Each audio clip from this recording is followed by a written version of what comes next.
प्यारे बच्चों, Ram Ram.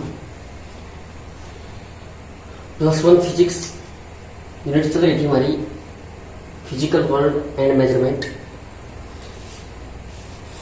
4 fundamental forces पे हम पहुंच चुके थे। उनमें से एक ग्रेविटेशनल फोर्स को हमने कर भी लिया था। आज हम दूसरे फोर्स के बारे में पढ़ेंगे, जिसका नाम है इलेक्ट्रोस्टैटिक फोर्स। इलेक्ट्रोस्टैटिक फोर्स, इसको इलेक्ट्रोमैग्नेटिक फोर्स भी बोलते हैं। इलेक्ट्रोमैग्नेटिक फोर्स भी इसको बोलते हैं, इलेक्ट्रोमैग्नेटिक फोर्स और इलेक्ट्रोस्टैटिक फोर्स।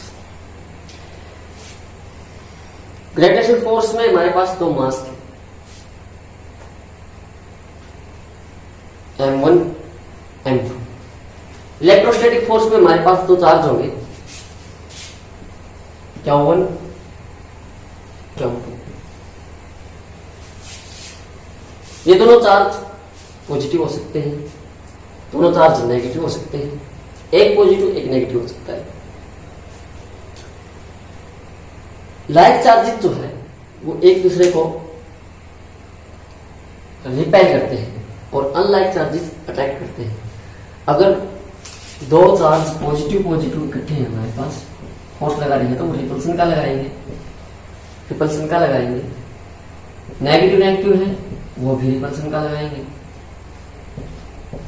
अगर पॉजिटिव नेगेटिव इस प्रकार 2 चार्ज है अनलाइक चार्जेस, तो वो एक दूसरे को अट्रैक्ट करेंगे। तो इलेक्ट्रोस्टैटिक फोर्स जो है वो 2 चार्जेस के बीच लगने वाला फोर्स है, बल है। विद्युत चुंबकीय बल इसको हिंदी में बोलते हैं, विद्युत चुंबकीय बल।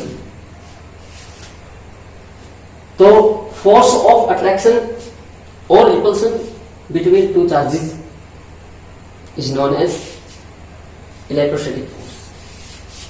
फोर्स ऑफ अट्रैक्शन और repulsion between 2 charges is known as electrostatic force.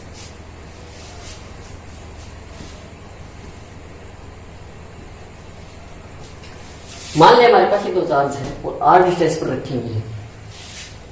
तो कुलाम एक साइंटिस्ट था, पूरा नाम है चार्ल्स ऑगस्टिन डी कुलाम। 1785 में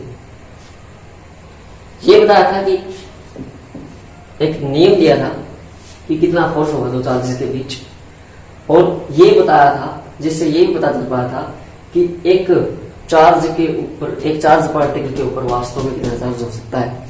ठीक है, तो देखो, according to Coulomb law, this force of attraction और repulsion is directly proportional to the product of charges। ये कोई चार्ज है क्या हुआ, ये कोई चार्ज है क्या हुआ, दोनों चार्जेस के प्रोडक्ट के डायरेक्ट प्रोपोर्शनल में होगा। ये प्रोपोर्शनलिटी का sign and is inversely proportional to the square of distance between them.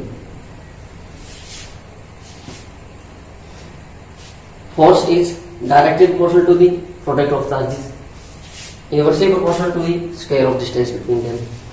On combining factors, we will have F E proportional to Q1 Q2 by R square। ये जो proportionality का sign है इसको हम हटाते हैं, और इस प्रोपोर्शनलिटी का साइन जो है वो इक्वल टू के साइन बदलने के लिए कांस्टेंट लेके आते हैं। गुलाम ने कांस्टेंट दिया था, F E is equal to K Q1 Q2 by R square. ये गुलामियन कांस्टेंट है, जिसे मल्टीप्लाई करने के बाद ये फोर्स जो है बिल्कुल इसके बराबर होगा। Where K is the Coulomb's constant, and value of K is 9 into 10 raised to power 9 Newton meter square per Coulomb square। Also K equal to 1/4 pi epsilon naught। where epsilon naught is permittivity of free space, permittivity of free space,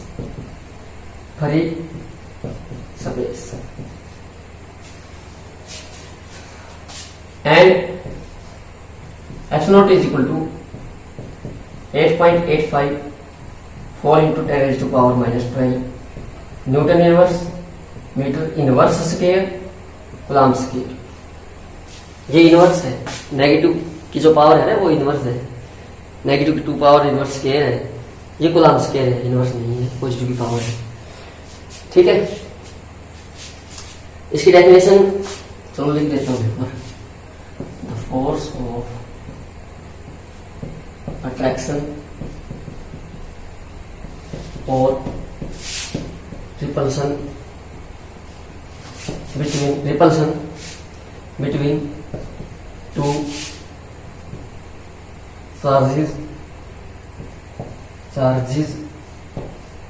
फिर charge particles is known as electrostatic force, Fe, electrostatic force. According to Coulomb and according to Coulomb,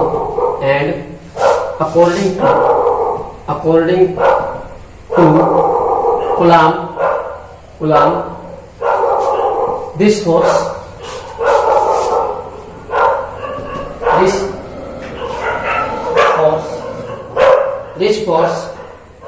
is directly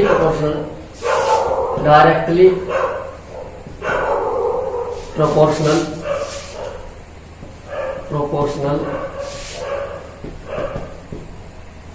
to the product of charges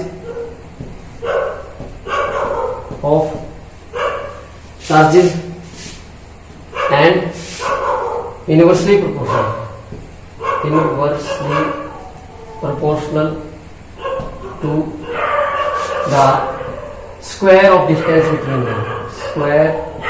of distance between them,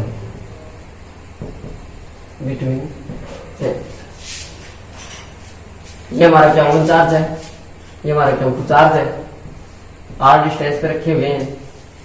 according to Coulomb Fe proportional to Q1 Q2 inversely proportional to R square on combining factors Fe proportional to Q1 Q2 by R square. For removal proportionality we will have a constant known as Coulomb's constant K। ठीक है, देंगे where K is Coulomb's constant and K is equal to ये हमारा electrostatic force था। Next है strong nuclear force. प्रबल नाभिकीय बल, इसको हिंदी में बोलते हैं strong nuclear force. Strong nuclear force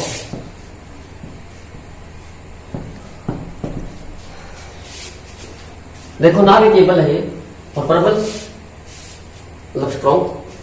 एक नाभिक के अंदर प्रोटॉन और न्यूट्रॉन होते हैं, एक न्यूक्लियस के अंदर एटम के अंदर न्यूक्लियस के अंदर प्रोटॉन और न्यूट्रॉन होते हैं।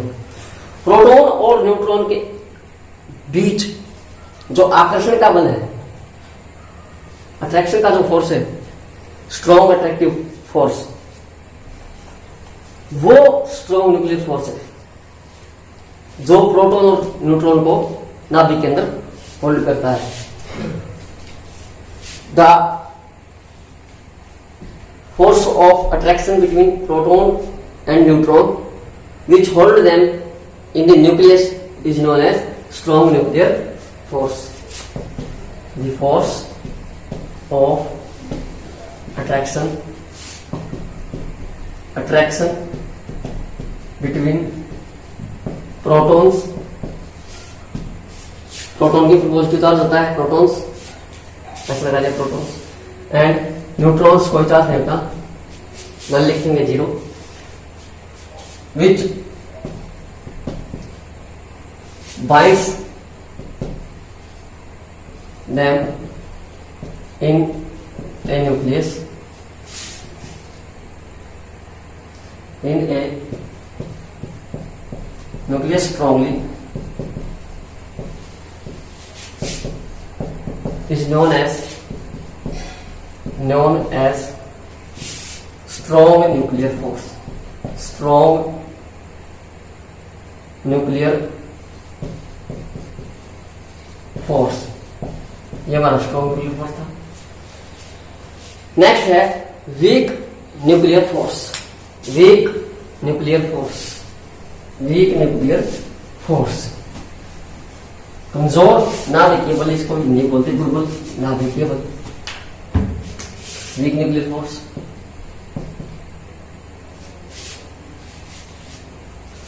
आपने रेडियो एक्टिव एलिमेंट्स के बारे में सुना होगा।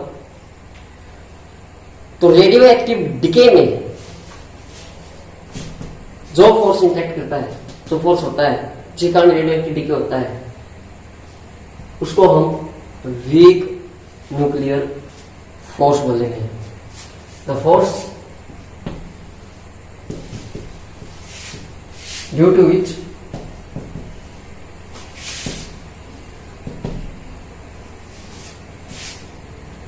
Radio active decay takes place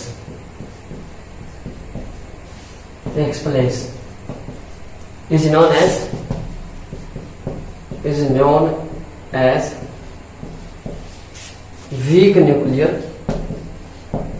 force, weak nuclear force। अब इन चारों फोर्सेस की तुलना करेंगे, कंपैरिजन, कौन सा फोर्स कितना है। स्ट्रॉन्ग न्यूक्लियर फोर्स सबसे स्ट्रॉन्ग है, सबसे कमजोर जो है इन चारों फोर्सेस में से ग्रेविटेशनल फोर्स है, ग्रेविटेशनल फोर्स है। और देखते हैं, ये हमारा ग्रेविटेशनल फोर्स है, ग्रेविटेशनल फोर्स। अगर ये एक है, 1 न्यूटन है, तो वीक न्यूक्लियर फोर्स इसका 10 की शक्ति 25 गुना होगा, 10⁻25 टाइम्स स्ट्रॉन्गर देन दिस। और electrostatic force 10⁻36 times will be more than this, इसका 10 की 36 गुना होगा। अगर ये 1 है तो 10 की 25 गुना, ग्रेविटेशनल फोर्स की 10 की 25 गुना न्यूक्लियर फोर्स होता है। और इलेक्ट्रोस्टैटिक फोर्स ग्रेविटेशनल फोर्स की 10 की 36 गुना होता है। और स्ट्रॉन्ग न्यूक्लियर फोर्स ये 10⁻38 टाइम्स होता है ग्रेविटेशनल फोर्स का। ग्रेविटेशनल फोर्स का 10 की 25 गुना वीक न्यूक्लियर फोर्स, 10 की 36 गुना इलेक्ट्रोस्टैटिक फोर्स और 10 की 38 गुना स्ट्रॉन्ग न्यूक्लियर फोर्स। ठीक है, ये इन फोर्सेस के बीच में कंपैरिजन है। सबसे स्ट्रॉन्ग न्यूक्लियर फोर्स है, उसके बाद स्ट्रॉन्ग इलेक्ट्रोस्टैटिक फोर्स, जिसको इलेक्ट्रोमैग्नेटिक फोर्स बोलते हैं, उसके बाद स्ट्रॉन्ग, और सबसे कम ये घटते क्रम में है और ऐसे बढ़ते क्रम में है। ठीक है, बाकी आगे नेक्स्ट वीडियो में। धन्यवाद।